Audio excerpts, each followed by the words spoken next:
So ഇന്ന് ഞാൻ വന്നിട്ടുള്ളത് ഒരു സാധനം ട്രൈ ചെയ്യാൻ വേണ്ടിയിട്ടാണ്. ഡ്രൈഡ് വെജിറ്റബിൾസ് അല്ല. ഇത് ഞാൻ ഇന്നൊരു ഷോപ്പിൽ പോയപ്പോൾ കണ്ടതാണ്. അപ്പോൾ കുറേ വീഡിയോസ് ഞാൻ കണ്ടു. അപ്പോൾ എങ്ങനെ എന്തോ നോക്കാം. ഏതാ കമ്പനി നമുക്കറിയില്ല കേട്ടോ. അഡ്സ വാക്യൂം ഡ്രൈഡ്. ഇതിൻ്റെ ഗുണങ്ങളും ദോഷങ്ങളെ പറ്റിയൊന്നും എനിക്കറിയില്ല. ഇതിൽ എഴുതിയിട്ടുള്ളത് സംഭവം നോ പ്രിസർവേറ്റീവ്സ് ഒന്നും. വായക്കൂർക്കിനൊക്കെ വേണം. വായക്കൂർക്ക് പറഞ്ഞാൽ മനസ്സിലായി. ബനാന ചിപ്സിൻ്റെ ഒക്കെ വേണം. അത് നോക്കാം. ഇത് ക്യാരറ്റാണ് തോന്നുന്നുണ്ടാ. മധുരമുണ്ട്. അത് ക്യാരറ്റ് അല്ല, അത് മത്തനാണ്. ഇതാണ് ക്യാരറ്റ്. ഇഷ്ടമല്ല ഇട്ടോട്ടെ. നല്ല രസമുണ്ട്. ഇതെന്താ ആൾക്കാർ നല്ല രസമുണ്ട് പറഞ്ഞത്? കുക്കുമ്പറല്ല, മറ്റേ കയ്പങ്ങാണ്. കുക്കുമ്പറാണ്. മറ്റേ സാലാഡ് കുക്കുമ്പറാ.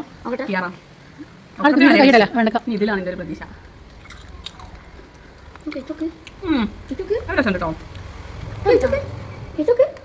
വഴുതന എന്തോന്നത്? മത്തന്. മത്തന വലിയ കുഴപ്പമില്ല. നല്ല കുഴപ്പമുണ്ട്. കഴിഞ്ഞാ എന്താ ഇതൊക്കെ മത്തന. ആ വെണ്ടക്ക അല്ല മറ്റേ പയറുണ്ട് പയറ്. അപ്പോൾ ഇതിന് വെണ്ടക്ക മാത്രമേ രസമുള്ളതുള്ളൂ. ബാക്കിയൊക്കെ ഏകദേശം ഒരേപോലെ ടേസ്റ്റാണ് തോന്നിയത്. ഇതൊക്കെ ഇഷ്ടപ്പെട്ടാ. അപ്പോൾ നിങ്ങൾ എന്തായാലും ഇത് വാങ്ങി ട്രൈ ചെയ്യാതിരിക്കുക. ഞാനല്ല, എനിക്ക് ഇഷ്ടമില്ല. നിങ്ങൾ വൺസ് ട്രൈ വൺസ് അത്രേ ഉള്ളൂ. കുക്കുമ്പറ